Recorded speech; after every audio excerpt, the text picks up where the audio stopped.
집 살 때 자금 조달 계획서만큼 중요한 게 또 있습니다. 바로 취득세인데요. 주택 취득세는 취득금액의 최소 1.1%에서 최대 13.4%까지 나올 수 있거든요. 자, 쉽게 말해서 취득세 헷갈리면 10억 원짜리 집을 살 때 세금만 1억 2천만 원을 더 낼 수 있다는 거죠. 안녕하세요. 국세청에서 22년 근무한 해결사 염지훈 세무사입니다. 오늘은 취득세 폭탄을 피할 수 있는 방법을 모두 알려드리겠습니다. 좋아요, 구독 눌러주시고 주택 취득을 앞둔 분들에게 이 영상 공유 부탁드립니다. 절세는 염지훈.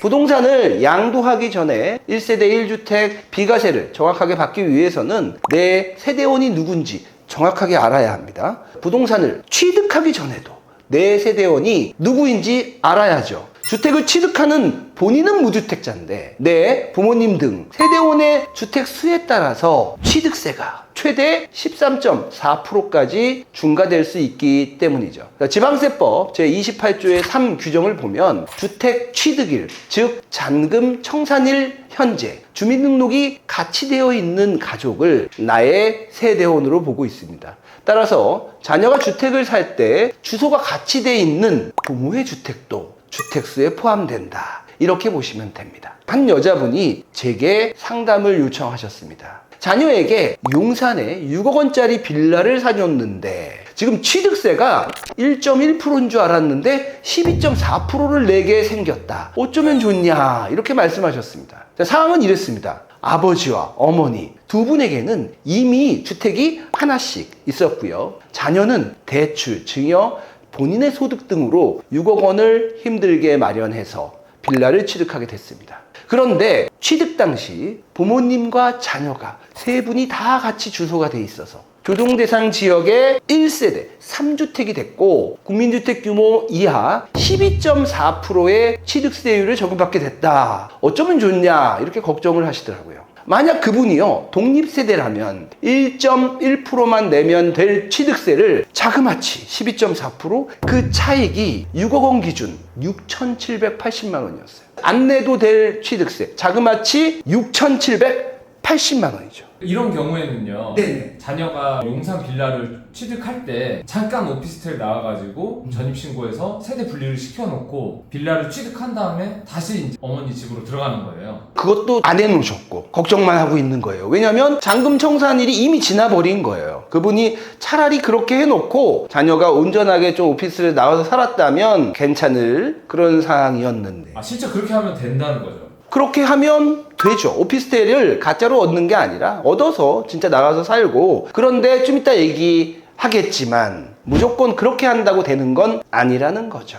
여기서 우리 문PD님의 질문을 포함한 그 내용을 다시 한번 말씀드리면 그분 나이가 28세 미혼이었습니다. 원칙적으로요 30세 미만의 미혼 자녀는 세대를 분리해도 독립세대로 인정받지 못하죠. 그러니까 아까 만약에 28세고 미혼인 그 자녀분이 다른 요건을 갖추지 못하고 세대만 분리한다고 해서 인정받지 못한다는 거죠. 그런데 이분 직전 12개월 동안 이분에게 최저생계비 이상의 소득이 있었기 때문에 30세 미만의 미혼이었다 하더라도 소득 요건을 갖춰서 독립세대로 인정받을 수 있는 분이었는데 이분이 주소를 미리 이전하지 못한 거죠. 좀 이따 우리 최승혁 세무사께서 말씀해 주시겠지만 직전 12개월 동안 매월 평균 96만 원 이상의 소득을 갖췄다면 만약에 이분이 30세 미만의 미혼이라 하더라도 독립세대를 이룰 수 있는 분이다. 그렇다 하더라도 세대를 분가를 실제로 해야 된다. 그래서 이분 너무 안타까워요. 세대를 분리를 했으면 되는 상황이었는데 잔금 청산일까지 세대를 분리 못해서 발을 동동동동 구르는 그런 상황이었습니다. 그래서 그분 본인 엄마 아빠 합해서 3주택 조정대상 3주택 12.4%의 취득세율을 적용받을 수밖에 없었던 분이었는데 다행히 지방세법에는요 그 취득한 주택으로 잔금 청산일 현재는 1세대 3주택이었지만 취득하고 60일 이내에 용산에 있는 그 빌라로 주소를 이전하면 예외적으로 별도 세대로 인정받을 수 있는 제도가 있었습니다. 그래서 그분께 그 말씀을 드렸고요. 그 빌라에 들어가서 사실 수밖에 없는, 그러나 6,780만 원을 아꼈다는 거죠. 그 사례를 보면요,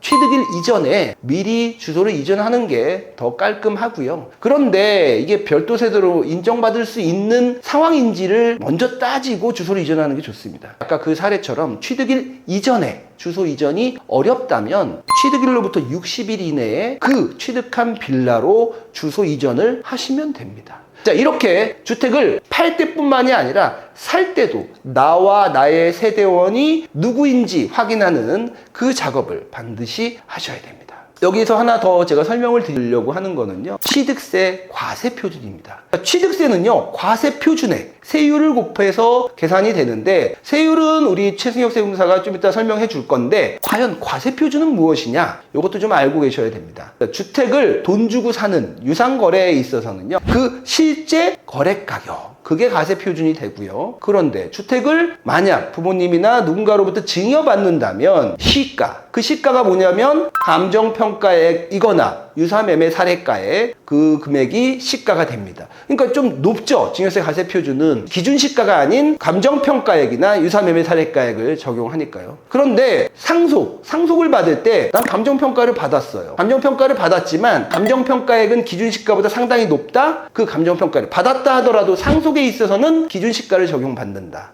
따라서 증여보다는 상속으로 인한 부동산 취득이 취득세 측면에서는 다소 유리하다고 볼 수 있습니다. 자, 여기서부터는 취득세 세율과 다주택 중과세율 적용 피하는 방법을 우리 세무법인의 부대표 최승혁 세무사님께서 설명해 주시겠습니다. 안녕하세요, 최승혁 세무사입니다. 오늘은 제가 취득세 세율 간단하게 설명드리고요, 억울하게 취득세 중과가 되지 않도록 미리 준비해서 취득세 중과세 피하는 방법 설명드리겠습니다. 먼저 취득세 세율을 표로 가져와 봤는데요, 화면에 한번 띄워드릴게요. 너무 복잡해요. 너무 복잡하죠. 그래서 제가 칠판에 간단하게 주택 취득하는 것을 기준으로 좀 적어봤어요. 국민주택 규모 이하라고 적어놨는데요. 질문 있습니다. 국민주택 규모는 어떤 규모를 얘기하는 건가요? 국민주택 규모는 이제 전용면적 85제곱미터 이하인데요, 주거 전용면적이 수도권 기준으로 85제곱미터 이하, 면지역은 100제곱미터 이하로 정의가 되는데요, 우리가 일반적으로 말하는 평으로 바꿔보면 수도권 기준으로 25.7평이라고 하고요, 면지역은 30.25평 이라고 하네요. 한 30평 정도 생각하시면 될 것 같습니다. 공급 면적으로 따지면 30평 초반이 되겠네요. 칠판을 보시면 조정지역과 비조정지역으로 이렇게 구분을 하고요, 1주택자는 1.1%에서 3.3%가 무조건 적용이 되고, 2주택부터 비조정인 경우는 1주택과 똑같아요. 1.1%에서 3.3% 적용이 되고요, 2주택자인 경우인데 조정 대상 지역에 2주택을 취득하는 경우부터 8.4%로 중과가 되고요, 3주택자는 비조정 대상 지역이어도 8.4%로 중과가 되고, 그 다음에 조정 대상 지역에 취득하면 12.4%,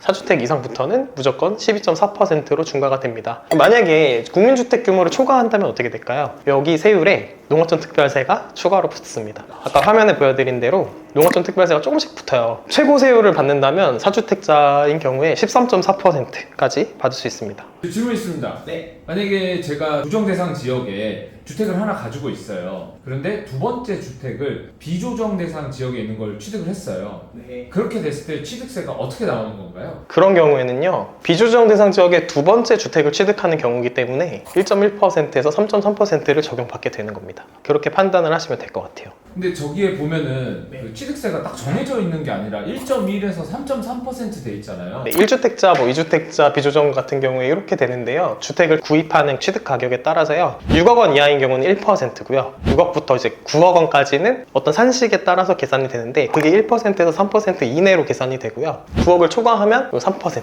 그렇게 됩니다. 네. 그래서 이제 취득세율 이렇게 중과되는 것을 봤는데, 아까 앞에서 염준 세무사님께서 설명하신 것처럼 하나의 같은 주택을 취득하더라도 세대가 구성이 어떻게 됐느냐에 따라서 이렇게 1.1%에서 3.3%를 적용받을 수도 있고 8.4%, 12.4%를 적용받을 수도 있어요. 그래서 6억 원짜리의 아파트를 취득을 하게 되는 경우에 1.1%의 취득세율을 적용한다면 660만 원의 취득세인데요, 3주택자 조정 대상 지역 중과를 받게 되면 12.4%를 적용받아서 무려 7,400만 원의 취득세를 적용받게 됩니다.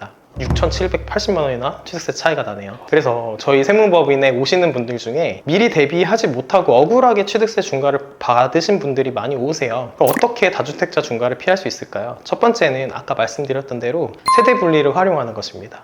취득세 또한 양도세와 마찬가지로 주택수는 한 세대를 기준으로 합니다. 그러니 앞에서 설명하신 사례처럼 부모님이 2주택자인 상태에서 같이 살고 있는 아들이 또 다른 주택을 취득한다면 1세대가 세 번째 주택을 취득하게 되는 거죠. 다만 아들이 만 30세 이상이거나 30세 이상이 아니더라도 법에서 정하고 있는 중위소득 40% 이상의 소득, 이게 대략 한 달에 한 96만 원 정도 됩니다. 평균 이제 96만 원 정도의 소득이 있다. 그렇다면 세대 분리가 가능합니다. 그렇게 되면 부모님과 별도 세대가 되어서 중과세가 적용받지 않게 됩니다. 그럼 그 세대 분리를요, 언제부터 뭐 언제까지 해야 되는지 그 기간이 좀 중요할 것 같아요. 세대 분리는 뭐 취득하기 전에 하는 게 가장 일반적이고 좋은데요. 계약하기 전부터 미리 해놓으면 훨씬 더 좋은 훨씬 좋죠. 근데 만약에 놓치셨다고 하면 사례로 설명드린 것처럼 지금은 같이 살고 있는데 뭐 자녀가 이제 집을 새로 취득해서 나가는 경우, 이런 경우에 잔금 청산일 전에 세대 분리를 못했다고 하시면 자녀가 집을 취득하고 60일 이내 세대 분리를 하시면 인정이 됩니다. 두 번째로 활용할 수 있는 방법은 일시적 2주택을 활용하는 것입니다.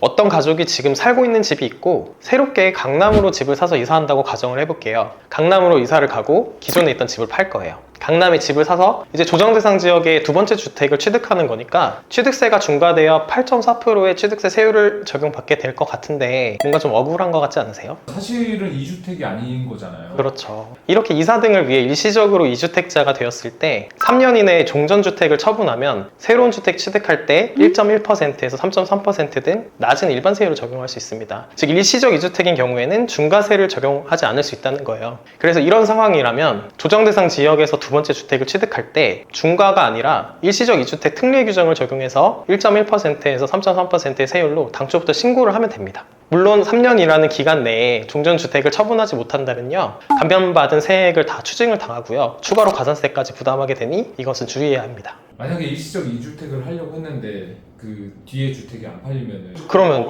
억울하게 추징될 수도 있죠. 만약 중과세율로 이미 신고를 해버리셨다면 3년 이내 종전주택을 양도하고 취득세 경정 청구를 통해서 그 세액을 환급받을 수도 있습니다. 이거는 모르시는 분들 되게 많았을 것 같아요. 네, 그래서 놓치고 지나가면 어쩔 수 없는 거죠. 이걸 아시고 활용을 하셨으면 좋겠습니다. 네, 저희 책에도 취득세 중과 등 여러 내용이 담겨 있는데 오늘은 미리 알아서 준비하면 취득세 중과를 피할 수 있는 내용 위주로 준비해봤습니다. 세대 분리 할 수 있으면 활용하시고요. 이사를 가실 예정이라면 반드시 일시적 2주택으로 취득세를 신고하셔서 중과를 받지 않으셔야 합니다. 설명 여기까지 마치고요. 저희 책에도 많은 내용 있는데 확인하시면 좋을 것 같고 더 궁금하신 내용 있으시면 댓글 달아주시면 제가 답변 드리겠습니다. 절세는 염지훈.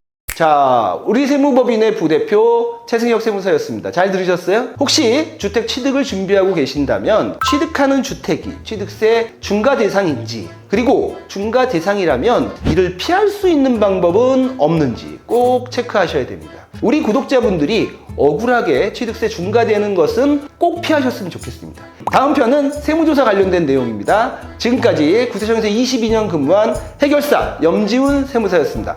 감사합니다.